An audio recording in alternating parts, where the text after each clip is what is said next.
Tiens, une nouvelle d'Iran, ça tombe bien, on va en parler. Le guide suprême Ali Khamenei indique que Donald Trump est le seul coupable de la mort des manifestants. Voilà qui devrait faire réagir du côté de la Maison-Blanche. Mais à tout état de cause, à l'heure où nous parlons, une fois encore, le régime iranien semble avoir sauvé sa peau et a réussi à mater la violence dans le sang. Cette violence, cette contestation populaire, car les manifestants ont aujourd'hui déserté, qu'on le veuille ou non, les rues du pays. La pression est toujours aussi forte. Le pouvoir entend maintenant faire payer le prix du sang, le prix du corps et le soulèvement ces dernières semaines. En usant, vous allez le découvrir avec ce document signé Liseron Budil, de méthodes pour le moins sordides. Regardez. D'interminables rangs de sacs mortuaires, ce sont les dernières vidéos qui parviennent à sortir d'Iran. Dans chaque ville, des familles cherchent leurs morts pour récupérer les corps. Selon de rares témoignages diffusés par certains réseaux sociaux, on apprend que des membres des forces de sécurité exigent maintenant de l'argent pour rendre les cadavres. Depuis la ville de Shiraz, une habitante raconte. Ils ont tué 2 ou 3 enseignants manifestants, mais ils n'ont pas donné leur corps. Ils ont demandé de l'argent, 2 milliards d'ottomans. Environ 12 000 €. Une somme exorbitante en Iran.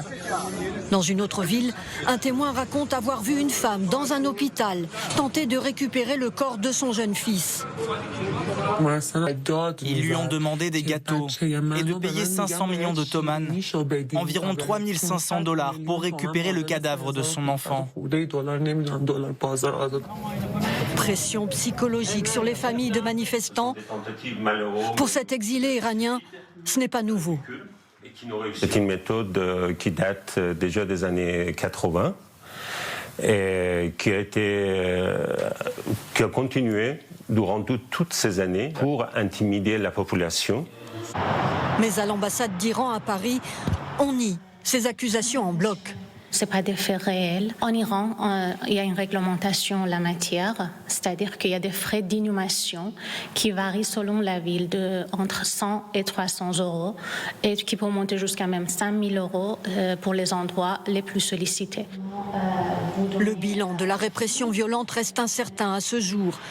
Des ONG avancent le chiffre de plusieurs milliers de morts, dont quelques centaines d'agents de sécurité du régime. Le ministre français des Affaires étrangères annonce qu'une ressortissante franco-iranienne a été blessée lors des manifestations. Face à la répression, le mouvement de contestation semble marquer le pas, alors que s'éloignent les perspectives d'une offensive américaine. Alors dans quelques instants, on verra avec Brandon Warrett le pourquoi. Pourquoi Donald Trump n'a pas fait parler les armes pour le moment, parce que, vous l'avez certainement entendu dans ma voix il y a quelques instants, le guide suprême de la Révolution a sorti quelques phrases bien senties qui ne devraient pas faire plaisir au président américain. Michel Dazinski, d'abord sur ces méthodes. Est-ce que l'on peut dire que le pouvoir a sauvé sa peau pour le moment ? Oui, il a sauvé sa peau pour le moment. Maintenant, il faut voir ce qui va advenir. La question, c'est, en fait, comparaison n'est pas raison, mais ils ont fait leur Tiananmen. La question, c'est comment après ils vont se rétablir. Est-ce que effectivement la tyrannie, l'obscénité que relève ce reportage va devenir, je dirais, la martingale de l'Iran, et que tout le monde va laisser faire pour des raisons, je dirais, froides et géostratégiques? Ou est-ce qu'il va y avoir autre chose ?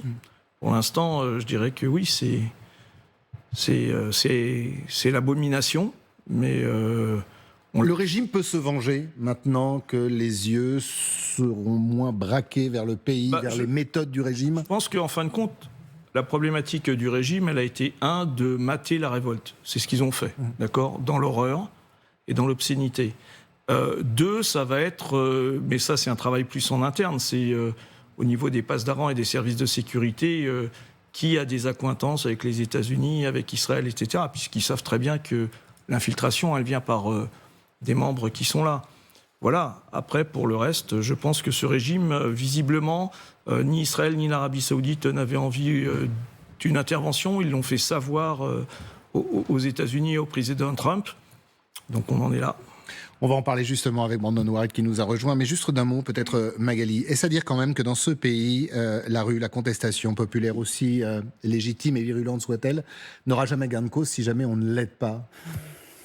Ce qui est sûr, c'est qu'aujourd'hui, le régime a gagné une manche parce qu'en effet, on voit bien que la contestation, ça y est, les gens n'osent plus sortir parce que la répression est d'une violence épouvantable et que aujourd'hui, ne pas pouvoir récupérer le corps de ses enfants, ne pas pouvoir les enterrer dignement, tout ça, évidemment, ça a un but dissuasif, c'est un but d'intimider.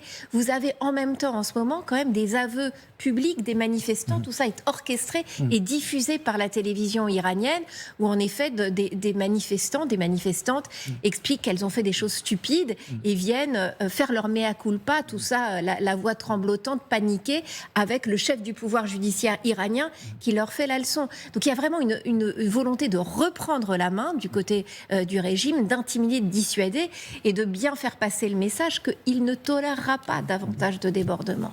On reviendra sur les propos à l'instant du président iranien, mais d'abord Brandon, pourquoi Donald Trump n'a pas agi ? Qui sont ces pays qui ont fait pression sur les États-Unis ? Eh bien, bonjour Christophe, ce sont des pays ennemis de l'Iran, du moins des pays qui ne sont pas forcément amis avec la République islamique d'Iran. Ils ont donc fait valoir leur argument auprès de Washington pour ne pas frapper l'Iran, recommandations notamment venant du côté d'Israël, à destination des États-Unis. Ce sont ces pays qu'on voit sur cette carte, l'Arabie Saoudite, on a l'Égypte, Oman, le Qatar aussi, et puis notamment Israël. Ils ont fait valoir des arguments, Christophe, notamment en disant que la République islamique d'Iran avait une capacité de nuisance XXL.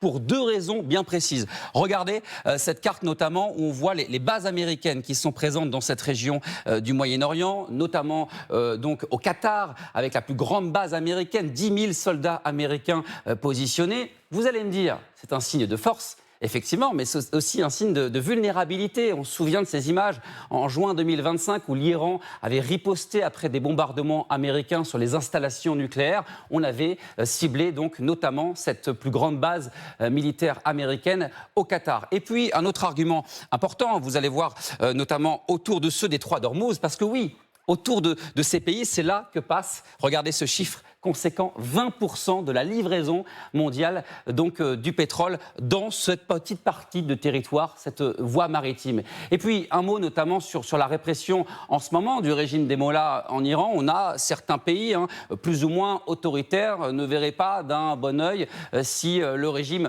tombait. Alors il y a quand même une phrase qui résume cette situation un peu en Iran en ce moment, de savoir si demain le régime tombe et quel sera le futur régime à la place.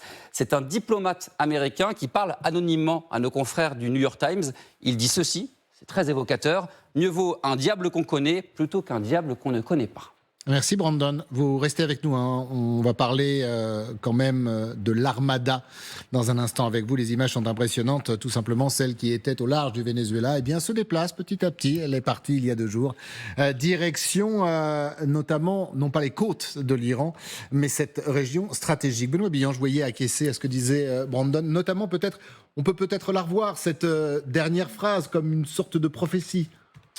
Oui, la taille de l'Iran, les capacités technologiques de l'Iran, les savoir-faire des Iraniens qui ont des ingénieurs, qui ont des scientifiques, font que c'est un pays qui a un potentiel qui aujourd'hui est atténué par le blocus, atténué par les sanctions économiques qui visent le régime iranien. Mais si ce régime tombe, si le régime de sanctions est démantelé, l'Iran deviendra naturellement ce qu'elle était historiquement, c'est la Perse, c'est-à-dire la superpuissance de la région. Cela, ni les Saoudiens, ni les Israéliens, qui ne sont pas forcément certains que le régime qui sortirait d'une transition leur soit favorable non plus, personne n'en veut.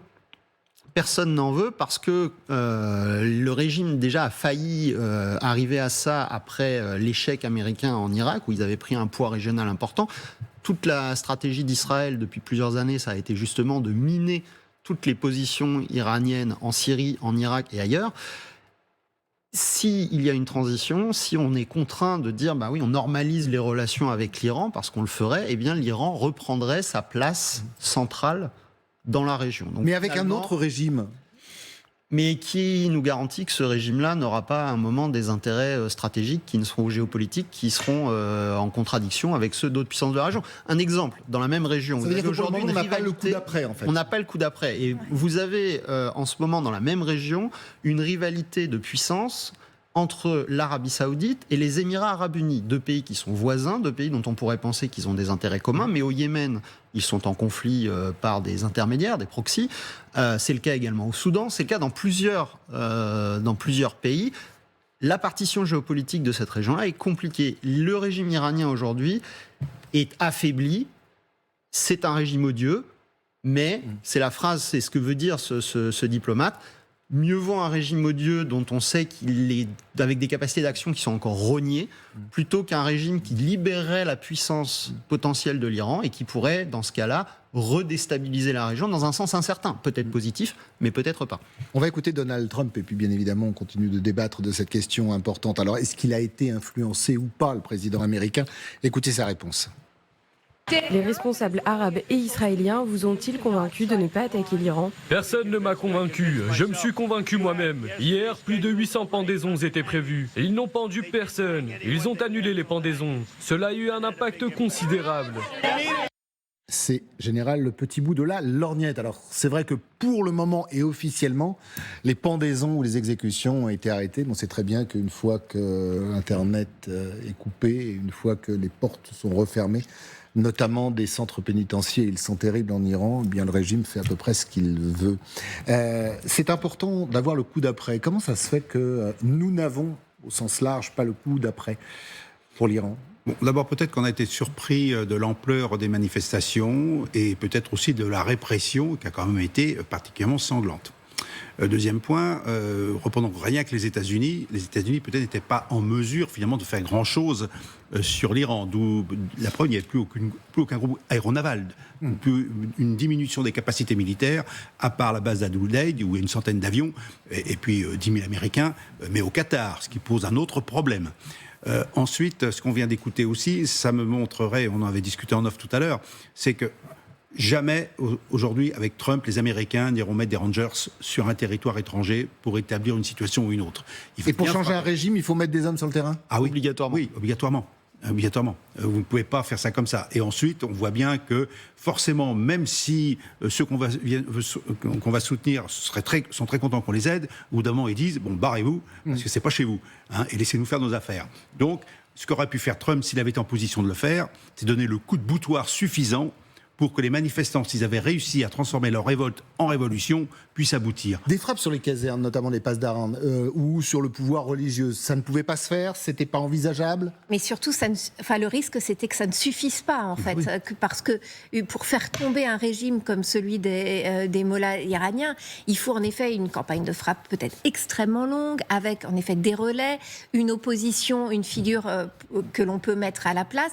Et il est vrai qu'en début de semaine, il y a eu des briefings. Donald Trump a été briefé par le Pentagone et il voulait savoir comment concrètement une action militaire pouvait être décisive. Prouvez-moi qu'on peut donner le coup de grâce. Manifestement, finalement, il y avait quand même un sérieux doute sur la possibilité d'une intervention qui vraiment changerait complètement la donne. Vous ajoutez à cela les coups de téléphone qui ont été passés, parce que là, Donald Trump nous dit, en fait, ma pression a suffi. Non, il y a eu des coups de téléphone très intensifs entre, en effet, les Saoudiens, les Émiratis, les Omanais, les Égyptiens, qui ont appelé tous à la Maison-Blanche quand Donald Trump a dit « l'aide arrive ». Non, ils ont pris leur téléphone et leur ont dit « attendez ». Qu'est-ce qu'on fait après ? C'est quoi la solution derrière ?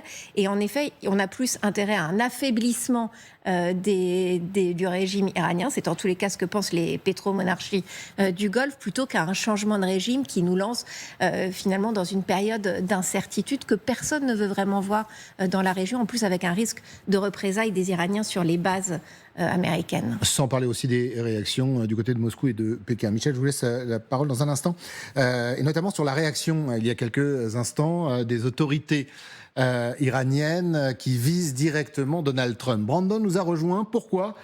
Parce que le président américain, même si pour le moment on n'a pas décidé de frapper le régime iranien, eh bien déplace son armada, celle qui était devant le Venezuela, avec les résultats que l'on connaît. Effectivement, avec l'un des porte-avions les plus puissants de la planète, l'USS Abraham Lincoln, qui se trouve en ce moment dans les eaux méridionales chinoises. On connaît l'obsession pour Donald Trump du côté de ce théâtre chinois. On sait en tout cas qu'il y a ce déploiement, les médias américains l'affirment depuis de nombreuses heures, en partant donc de la Chine pour rejoindre l'océan Indien, en passant notamment par le détroit de Malacca. On parle d'une arrivée pour ce trajet au total d'une semaine et pour donc rejoindre cette région du Golfe Persique autour de l'Iran. Regardez cette image satellite. On voit ce USS Lincoln qui était ce jeudi au large des Philippines et qui rejoint donc cette région du Moyen-Orient. On sait que ce porte-avions se déplace toujours avec toute une armada, vous l'avez dit, toujours accompagnée de croiseurs, de destroyers lance-missiles, de frégates anti-sous-marins, des escadrons de chasse, avec des capacités notamment d'action, de surveillance et de protection.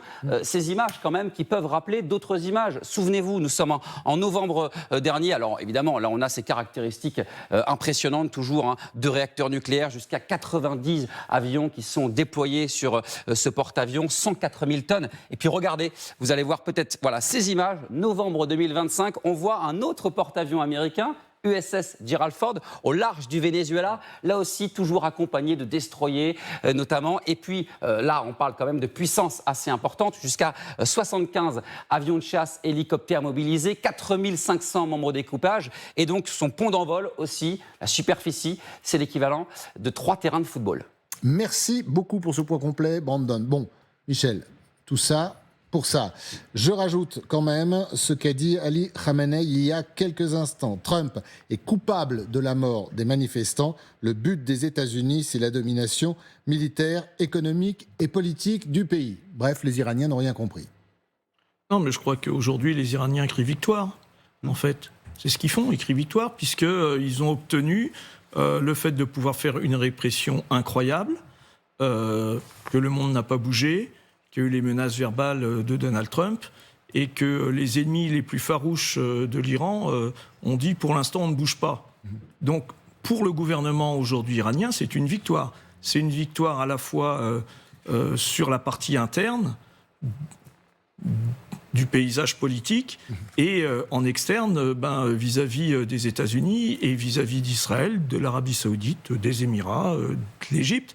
Et donc, moi je pense que... Mais pourquoi ce bruit de botte, pourquoi ce mouvement de troupes ? On faisait le calcul tout à l'heure ensemble, je vous ai demandé, vous avez trouvé la réponse. Combien coûte par jour aux contribuables américains le déplacement de l'armada sans qu'un missile ou une balle ne soit tiré ? 8 millions de dollars. 8 millions de dollars. Donc bon, il ne fait pas ça pour rien quand même. Non, mais alors après on peut penser qu'il est en train de préparer le coup d'après, lui aussi. La question c'est comment aujourd'hui la gouvernance iranienne va avancer. Parce qu'il n'y a que deux hypothèses. Soit il y a effectivement celle qui a été énoncée par Benoît, c'est-à-dire qu'il y a cet effritement et aujourd'hui on colmate cet effritement. Soit demain, et ça nul ne le sait, ils sont en capacité de faire comme les Chinois après Tiananmen, c'est-à-dire de se redresser, d'aller vers une dynamique économique avec leurs partenaires que la Chine, la Russie, voire d'autres, et donc...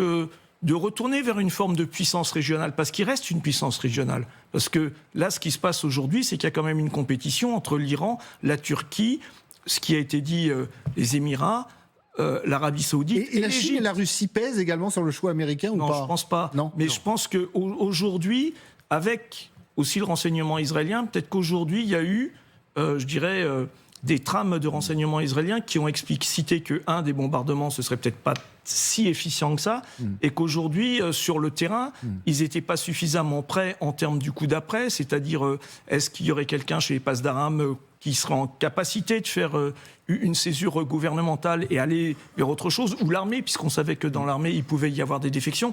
L'armée, il n'y a pas eu tant de défections de ça. Les passes d'Aram, visiblement, aujourd'hui, ils tiennent le coup. Le Le pouvoir politique également, on le voit. est là, et donc je crois que... En plus, il se permet de narguer une nouvelle fois... Je crois que les deux scénarios, c'est on va aller vers un effritement, puis de nouveau des manifestations, et peut-être une intervention américaine. 2, il y aura un renforcement de ce pouvoir, avec une assise régionale, voire internationale, qui peut s'amplifier.